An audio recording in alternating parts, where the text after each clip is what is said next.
Okay, so I want to welcome all our listeners again to this continuing sessions of Interphex Live, the virtual version, just to put everybody back to recollection, which I find people sometimes don't recall. Interphex Live actually takes place during the Interphex show in New York, and this is done in a environment which is inside the Crystal Palace at the Javits Center. So customarily, we sit here with maybe 50 or 100 people sitting in front of us, and the panel sits around, sort of like something you'd see at a Tonight Show. So, but seeing that we can't do that, and but we felt it imperative that the folks at Interphex felt it was imperative that the information is so key that we had to get it out to all of the folks out there in the industry. So today's the topic today will be using contact lenses as a drug delivery system. And just for everybody at Interphex, we try to keep current, new technologies, new approaches, and as our attendees know, people come to Interphex to identify a technology, talk to the experts, and ultimately set up a acquisition or acquiring of whatever equipment or techniques or technology they have. So in that, I'd like to introduce our panelists today. We have Chris Adams, with Glint. He is the in charge at Glint Pharmaceuticals. That is the firm which is the pioneers in this area. In addition, we have Anuj, who's a professor in chemical and biological engineering at Colorado School of Mines. He wore his shirt, so I didn't forget that. Craig Walker is an old friend of mine and somebody I've worked with for quite some time. And Craig is the managing director and owner of MedTec Consulting. So we're going to be talking about contact lenses as a drug delivery system. I mean, everybody thinks they know contact lenses. So why don't we start off, Chris, and educate them to what Glint foresees. So thanks for having us. Glint Pharmaceuticals was started based on the contact lens drug delivery technology that was invented by Dr. Anuj Chauhan, who's on this call as well. And he's going to talk some more about the details of the technology. One of the key benefits of the technology is that because the contact lens is sitting on your eye, we can more effectively deliver a dose of the medicine to your eye surface and treat a variety of eye-related diseases.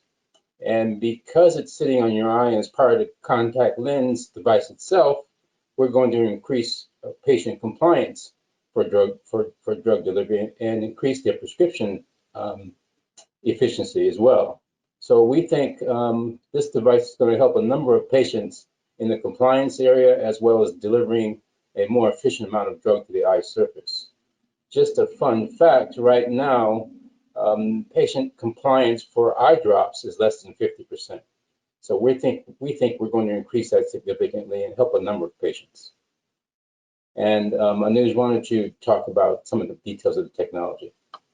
Yeah, thanks for giving us this opportunity. I think it would have been more fun to be sitting in Javits Center, but I suppose this will have to do. So yeah, like Chris said, I think contact lenses are really great devices for delivering drugs to cornea. And obviously we are competing against eye drops. All of you have delivered drugs by eye drops. You might be wondering, why should you switch from eye drops to contact lenses? So when you put drugs by eye drops, what happens is most of the drug doesn't really go where it's needed. So, you know, if you imagine you're putting an eye drop, then a lot of the eye drop simply just goes down your cheek, you know, because the volume of eye drop is more than the volume of of how much fluid can be accommodated here. Then what happens is there's a membrane behind the eyelid called conjunctiva. So a lot of the drug goes through the conjunctiva and then it ends up in the blood. Also, what happens is every time you're blinking, the tears from your eyes are ending up in the nose, and that again takes some drug, and again eventually it ends up in the blood. So what data shows is, our data as well as data in literature, that when you're using an eye drop, only about 1 to 2%, and in very few cases, maybe 5% of the drug makes it to the target tissue. With a contact lens, because as Chris said, it's just a great location. It is sitting right on cornea, and so about 50% of the drug makes it. So the benefit of that is, first of all, there are less side effects because there's less drug going into the blood. But the other really big benefit is that because more drug is going into the cornea, you may have to deliver it less frequently. Now, let me give you an example. There's a disease called cystinosis, which we are focusing on. It's an orphan indication. Patients have to deliver drugs every hour, every day for their entire lives. And just too tedious, very difficult to be compliant with something like that. With a contact lens, because it sits on the eye, you only need to use one contact lens each day. And I can give you many such examples. So, but the bottom line is, it just delivers more drug to the tissue.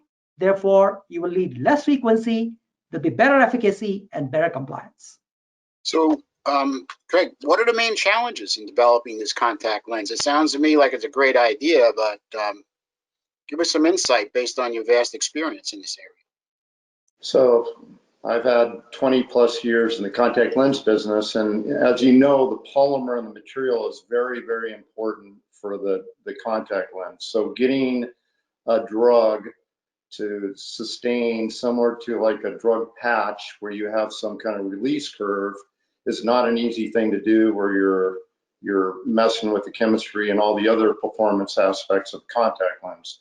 So it's a big challenge, and getting a release curve over time is, we're going to talk about that a little bit later, but that's one of the big challenges. Most of the work that I've been exposed to is like a burst. You have a drug along with the contact lens and you get a burst effect, very similar to what Anuj was talking about, but to getting in a release curve is a serious challenge. And Anuj, I think you're going to talk a little bit more about that. Yeah, sure. So I can add something to that. So as I think Craig said, the big challenge is to make the drug come out at the right rate. And in fact, if you go in literature, you will see that the idea, as Russ said, I mean, the idea is great, and the idea has been great for decades, because initially something like this was tried as early as 1970s, and that's one of the questions we frequently get asked. That people have been trying this for decades. Why was it not successful? And the reason is because it's a challenging problem. It's a challenging problem because contact lens needs to have many different design parameters that are already set. It needs to have certain thickness, it needs to have oxygen permeability, it needs to have ion permeability, it needs to have surface lubricity. So you really don't want to sacrifice any of those parameters, because if you sacrifice that, it will not be a good contact lens. But yet you want to release the drug very slowly. Because if you take a commercial contact lens, because it is so thin, the drug comes out very, very quickly. So the big challenge in the field has been, how do you retain all the good properties of a contact lens, but still be able to deliver drug at a controlled rate for extended periods of time? So what I'm hearing is, we're talking, I understand where, the formation of the lens and stuff that, Craig and I are familiar with, but why don't we get into some of your technology here? I mean, how do we get this so that we get it into a delivery mechanism or delivery system? I think, is that a good place to keep going, Anuj? Yeah, I think so, and I think I can take that question. So our technology is we call it a barrier technology, and the idea behind a barrier technology is, as I said in my previous answer about challenges, that contact lens is very thin. It's only about 100 microns thick, and so if you put a drug molecule in there, just by the diffusion, it comes out in a matter of an hour. So on its own, it comes out too fast. So the idea that we have is a very simple idea. And that is, what if you create barriers in the path? So I give, just for simplicity, I give the example of driving in Manhattan, where if there is no traffic jam, you could barely go from the north side to the south side, I don't know, in 30 minutes. But because of the traffic jams, because you have barriers, it takes hours. So it's the same idea. We create barriers in our contact lens, and the drug has to go around the barriers. Now, of course, the challenge is that you want to create these barriers, but you still want to be able to see through the lens. And that's where the barriers have to be nano-sized, because if they're extremely so nanometer is 10 to the power minus 9 meter. It's a very small dimension.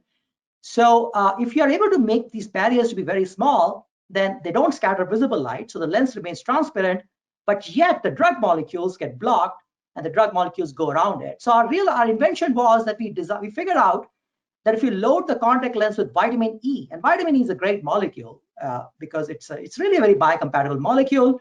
It's good for your eyes, actually, because it's an antioxidant. So our invention is that if you impregnate silicone hydrogel contact lenses, which are really the best lenses out there because they're very high oxygen decay, they're extended wear materials, these are just the perfect contact lenses. Many contact lenses currently in the market are silicone hydrogels. So our technology, our invention, and our patent is that if you impregnate these silicone hydrogel contact lenses with vitamin E, they form these nano-sized barriers everywhere in the lens. You can't see it with naked eye, so the lens is transparent, but the drug has to go around these. And that's what increases the release time. So now there are a lot of very interesting aspects to this technology, which makes it very, very, very compelling. So one of the compelling aspects of this is that this works for many different drugs.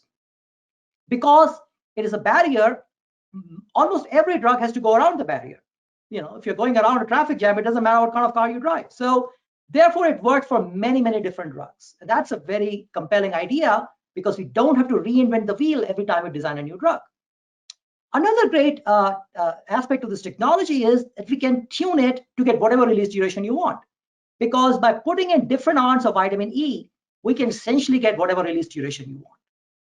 The third really compelling idea, the compelling part of this technology is that we can take a pre-made commercial contact lenses that are already in the market, they're already approved, people are already wearing it. We can take that contact lens and we can impregnate it with vitamin E in a very simple process that we have developed. We have our company has already scaled it up. And in that simple process, we can convert a contact lens that releases the drug in a burst to a contact lens that releases the drug very slowly over a day, over 15 days, over a month. So because of those three compelling aspects, we believe that it's a very revolutionary technology. That's a very interesting approach. I mean, as you guys know and know, even in the small molecule area, the oral area, a standardized platform that's the nirvana. If everybody could just plug it in and go. Having said that, the fact that we're looking at many different types of drugs. So let me turn it over to Chris. I mean, what disease states are you going after, Chris? Yeah, I'll start and I'll let Chris continue this. The first ones we're going after are the glaucoma, the antibiotic, and the cystinosis. So those are the three areas we go. But we have a portfolio that we've looked at, like Anuj said, small molecule, any drug. We could go after different states, but those are kind of the main disease states we're starting off with. And Chris, do you want to add to that? So as Anuj and Craig just mentioned, our technology is broad-based and allows us to target a variety of ocular diseases or eye diseases. We already have clinical studies and clinical data for glaucoma, delivery of glaucoma drug to the eye surface. Most patients take multiple glaucoma patients once or twice a day, and patient compliance with glaucoma is pretty low. So if we can affect the ability of patients to increase their compliance in glaucoma, we can help prevent blindness in a certain percentage of patients.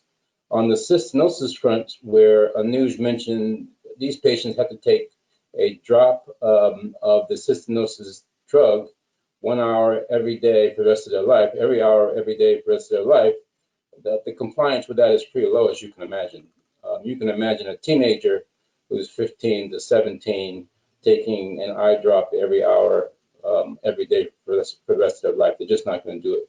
As a result, you get significant side effects from not taking the drug, and that increases the chances of a person will have eye damage, permanent eye damage, or even in some cases lead to blindness.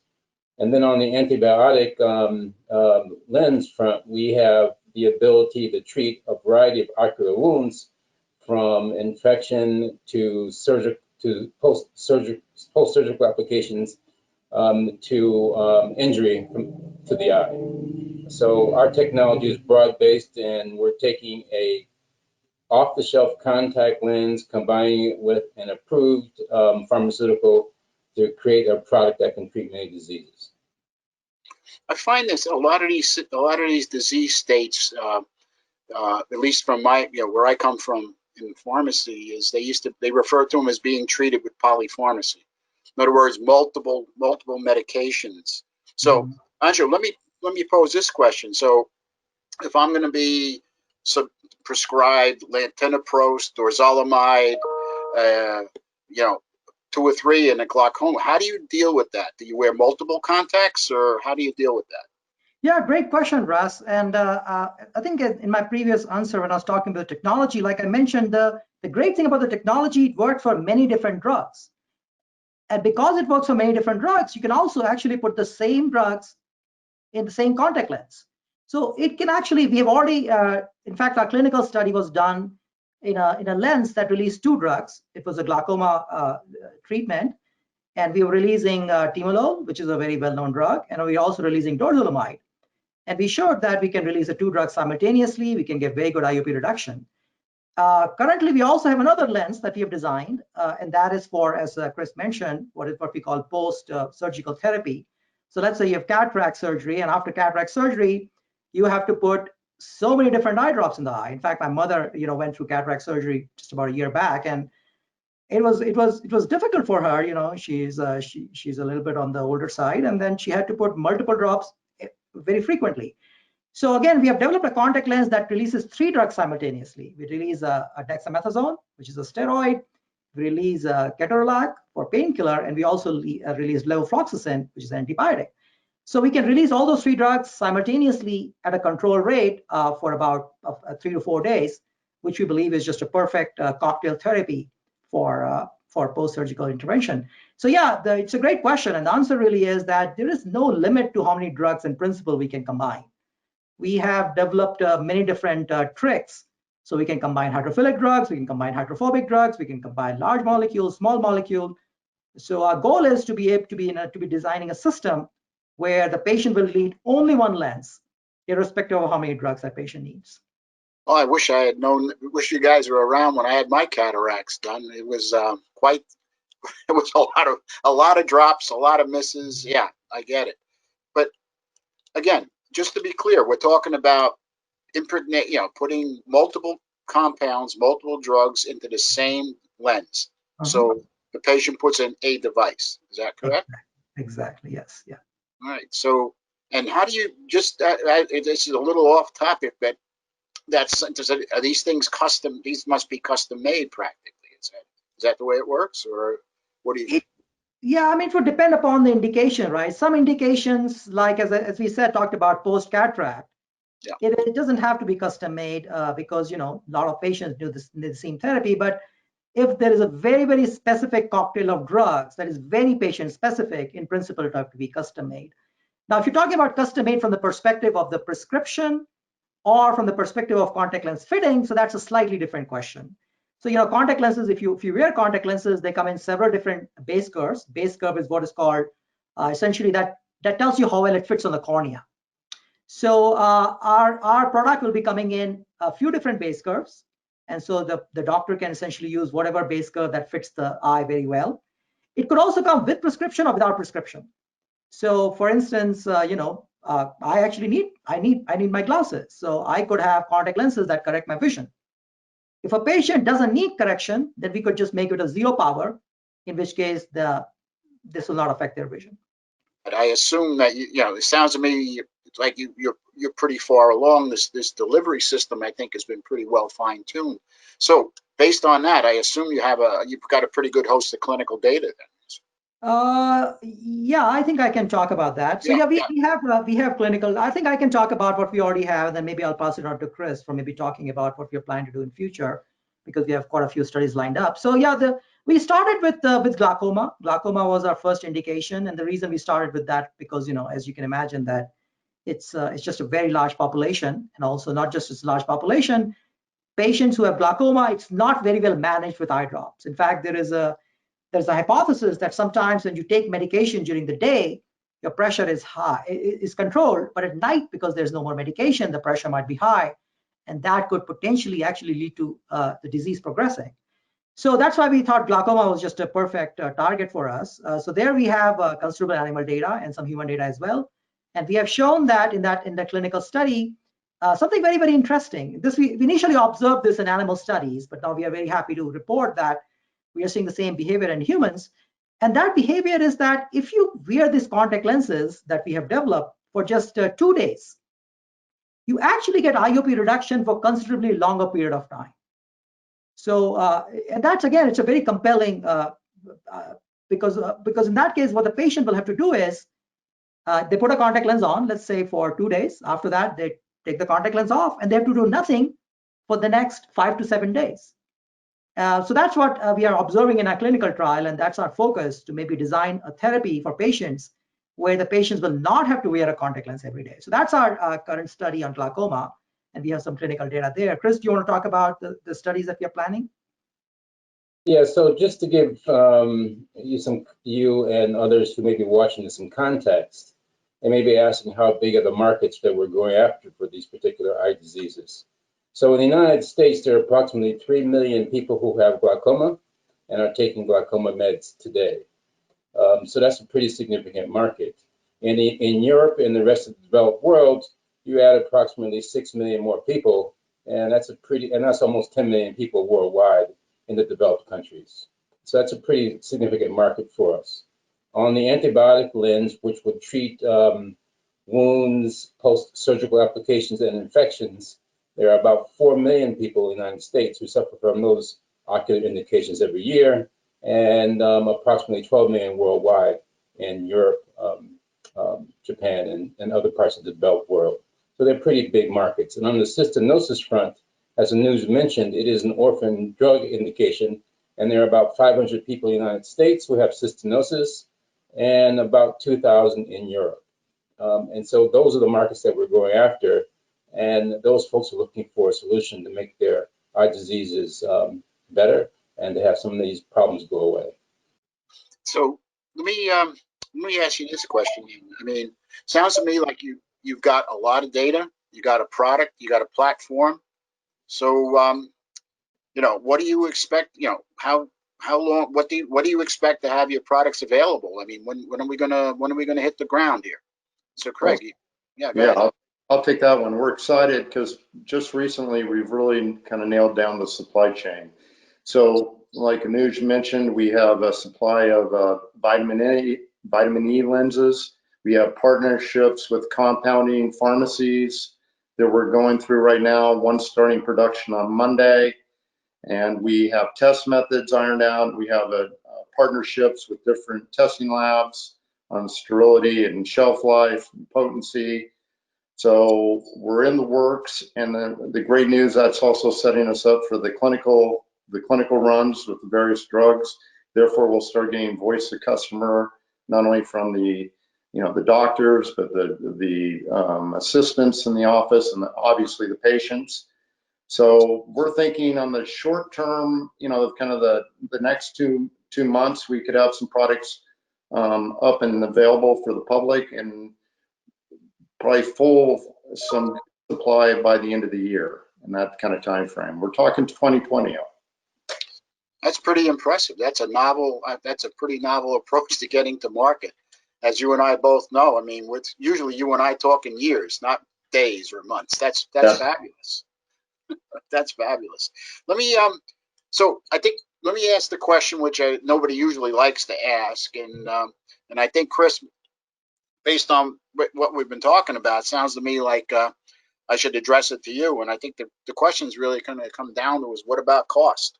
How expensive is this all going to be? Yeah, so we get that question a lot. People always want to know how much will it cost. And from our point of view, we don't have a firm price yet, but it's not going to be any more expensive than current eye drop costs. So it's going to be priced in line with what people are paying for the current eye drop medications. So we're going to add a superior delivery system, increased compliance and convenience, and price it competitively with the current drugs already in the marketplace. So we think that combined is a winning combination. So let me make sure I'm clear then. So in other words, in your classic example of glaucoma, where it would be multiple medication, yeah, it's competitive with that. Correct. Right? Correct. Wow, that's pretty impressive.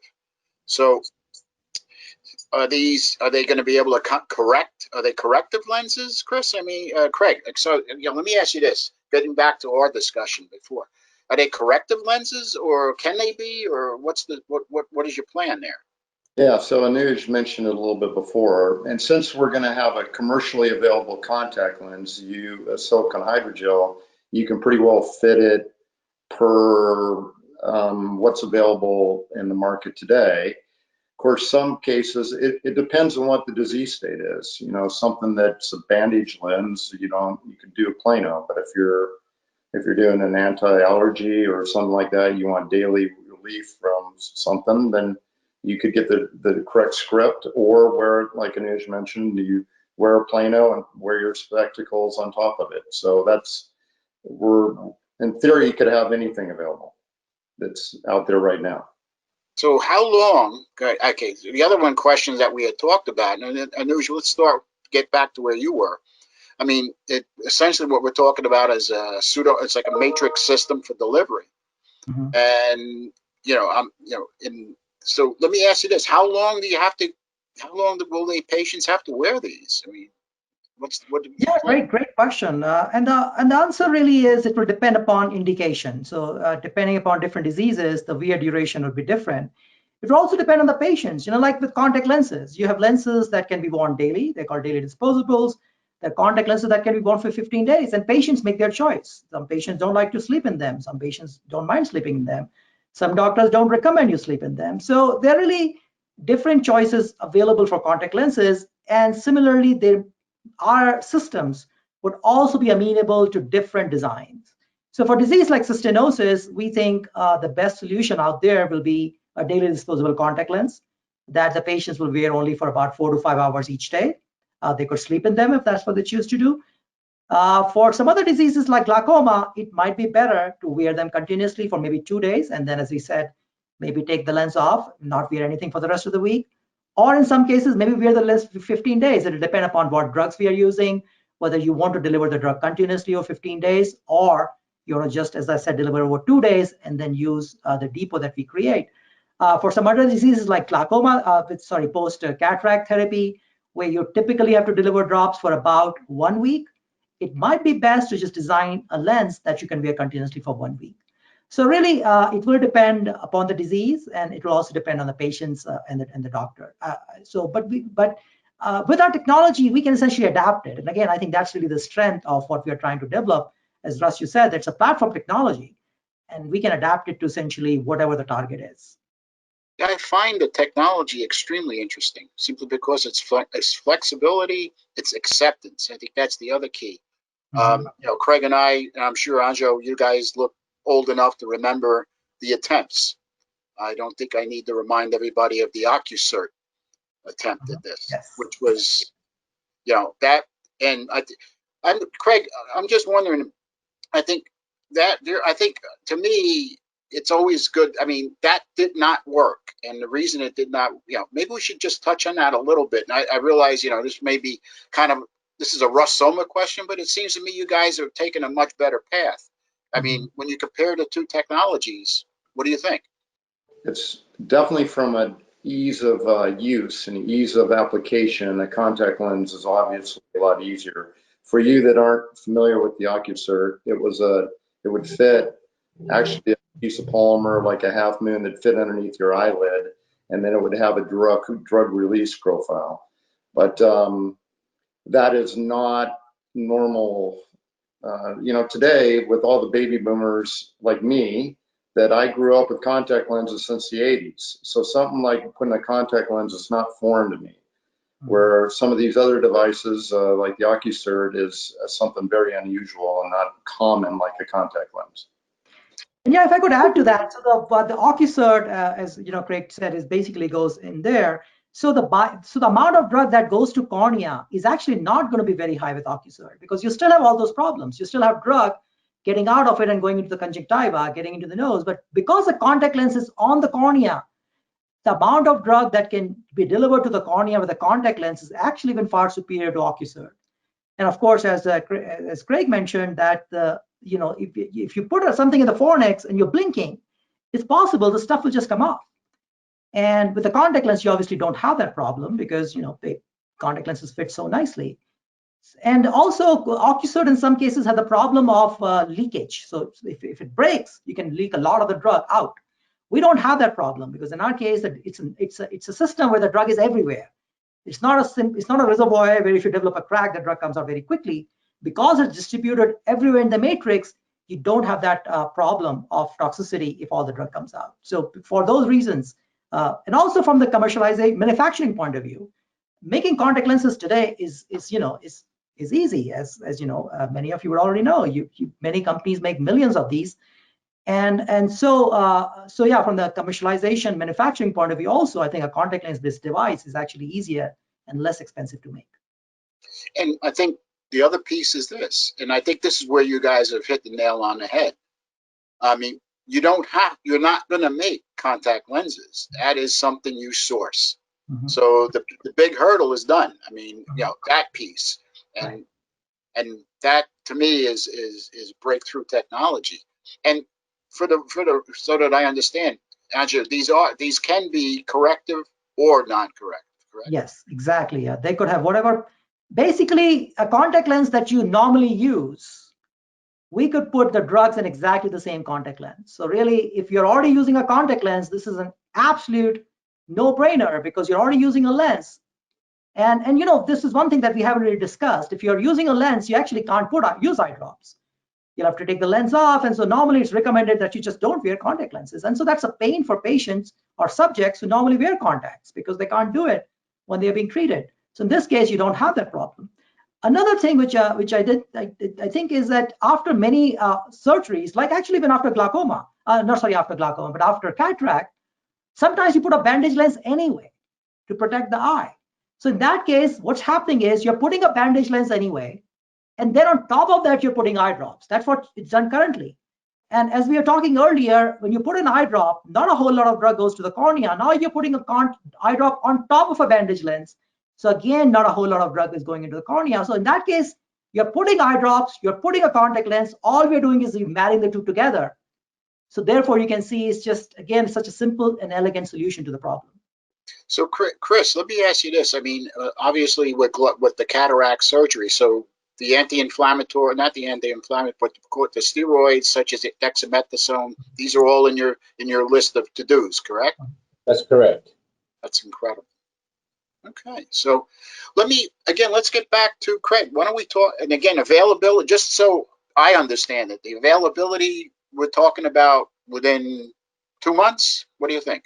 Yeah, 2 months in the sense of a small volume. Now, to get some volume going, it's going to be more towards the end of the year. Right. And we're just as Anuj was saying, contact lenses are made in the millions. This isn't, our business model's not to the millions yet. That'll be a few years out, but we'll have some product available here coming up. So like I said, we finally have the supply chain kind of ironed out, and it's turning live as we speak. Okay, so, and the other advantage is, I think, Anuj, what that you had brought up that I find interesting. Very rarely do we use a component. Well, I shouldn't say very rarely, but we usually, when we use components, when we make pharmaceuticals or platforms, one of the components are not all the components add to the benefit of the treatment. In this case, you were saying vitamin E is a big plus too. Yeah, actually, because vitamin E is good inside the lens because vitamin E blocks UV light. And obviously, you know, UV light, as we all know, is not good for your eyes because it's actually implicated in potentially causing cataract. So it also has other benefits. It actually, because it's an antioxidant, sometimes it protects the drugs. There are a lot of drugs on the market that, you know, actually degrade over time. But because vitamin E is an antioxidant, it's also blocking UV light. What we have observed is by loading the drug in a contact lens with vitamin E, we actually increase the stability. Now, also, vitamin E is actually great for the eyes. So if a little bit of vitamin E gets out of the contact lens into the eye, that's a good thing. Although because vitamin E is practically insoluble in tears, the amount of vitamin E that we are delivering right now is small. But if we want to deliver vitamin E, we can certainly also do that. So yes, vitamin E is actually, it's just great because it's very biocompatible and adds a lot of other properties to the contact lenses that are good for you. And just to add to that, I'd like to add to that. The other part is there's no preservatives. So it's a single use. A lot of drugs have preservatives in with it, and that's sometimes not good for the eye. You get an allergic reaction. So these are going to be preservative free. Yeah, that's a great point actually, because a lot of patients, as you know, that benzoyl chloride is a very common preservative, and it is in 70% of the formulations, and it's well known that BAK causes damage to your eyes. So by removing BAK from the formulations, I think that is another very, very big plus for our device. And if I can just add, because these are single-use devices, essentially open up the package for each lens for each time that you want to use it, we significantly reduce infection caused by dirty solutions that you're putting on your eye. Or so it's a great infection control methodology as well. Right. We're tapping the end of the bottle on your eye by accident and get some infections. Yeah, there's single use has some huge advantage. Well, I And think actually, on the same lines, as you're talking about this issue, so we already talked about cystinosis, which is a disease where you have to deliver eye drops every hour. Now, it turns out that the drops that you deliver, it's called cysteamine, it's a very unstable molecule because it can get oxidized very easily. So what you have to do is currently when patients receive this, they receive it frozen. It's frozen, it comes in these big boxes. And then yes, as soon as you get it, you have to put it in a freezer. And then before you use it, you have to, of course, unfreeze it. And then you have to use it within a very short period of time. So normally I think it's about 7 to 10 days. And the reason because it degrades very fast. So we don't have that problem with contact lenses because we are packaging it in a way that we prevent oxygen from going in. So our lenses are very stable. So we don't have to ship them frozen. And also because it's a single use, once you open the package, you just put it in the eye and you're done. And next you open the next package. So so overall, yeah, we have all these other benefits as well. Well, that's very I mean, supply chain is always a tough one, and cold chain is even worse. So it sounds to me, I mean, you guys are about to, you know, crack the code on that one, which is great. So if I was just to ask, you know, and we'll go around the room, I mean, you know, where do you see your technology going? I mean, sounds to me like it's got pretty much endless. So what we'll do is we could start, and whoever wants to lead off, Craig or whoever. Where do you see it going? You got a list. Well, I'll take the first part of this. So we see the technology starting off in 2020 with the finishing up or continuing with our glaucoma studies and delivering to the marketplace an antibiotic lens for infection control. And then after that, we will target continue to target glaucoma in our further studies, and then cystinosis for the rare disease that we've been talking about, and then continue to expand our options and other opportunities in the marketplace. Craig? Yeah, I mean, after that, it's kind of endless. So obviously, I'm a little concerned on the supply chain because then you can keep on going down the pathway of different disease states. And then we'll have to have secure more compounding pharmacies or contract manufacturing or business partners to make it more in volume. But that's where we're probably going to start. Yes, I can add a couple of other things from my perspective. I think certainly, as we talked about the 3-drug therapy for post-cataract, post-surgical interventions, I think that's a very compelling idea because, as I said earlier, there you're already wearing a bandage contact lens. So even that aspect is not new. And you are putting eye drops on top. So really all we are doing is we're combining the two. So I think the 3-drug lens that we have developed, that I think is definitely in our agenda of things to get to the patients. Also, dry eye is of course a very, very big market, and we have a couple of different molecules that we are considering from releasing from contact lens for dry eye therapy. And another very interesting idea is for using contact lenses to deliver potentially drug to the back of the eye. So right now, front of the eye, you have eye drops. For the back of the eye, currently what you do is you put intravitreal injections. You actually go right to the eyeball. And had a need for intravitreal injections, but I hope we'll never need that because it just seems too painful. I mean, I don't like people touching my eyes, and for somebody to give an injection into the eye, it just seems too dreadful. So with the contact lens, because the contact lens is sitting on the cornea, and there is some evidence in literature that we can deliver drug to the back of the eye. So that's certainly another possibility long term. So those are some of the ideas that I think I would like to pursue in the next couple of years. So you want to talk a little bit about what we were passing around in the email this morning about my little experiment? Yeah. So Chris, you want to mention that?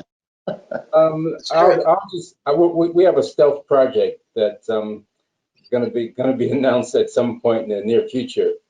But just to say that it has to do with infection control and using off-the-shelf components to treat a very significant problem in the ocular world right now, or in the world at large, I should say. Okay.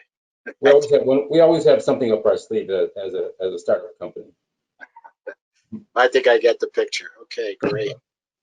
Well, I want to thank you guys. I mean, seems to me that the sky's the limit here. So, and I couldn't be more happy with the where you're at. I mean, I have to give you a lot of credit. I mean, you know, and again, I don't mean to keep saying Craig, but Craig and I have been down the road a couple of times on a few things, and you guys clearly you clearly took the right path as opposed to a few other paths I've been down. So with that, I want to thank Craig, Chris, Anju. I want to thank you guys very much and wish you all the luck.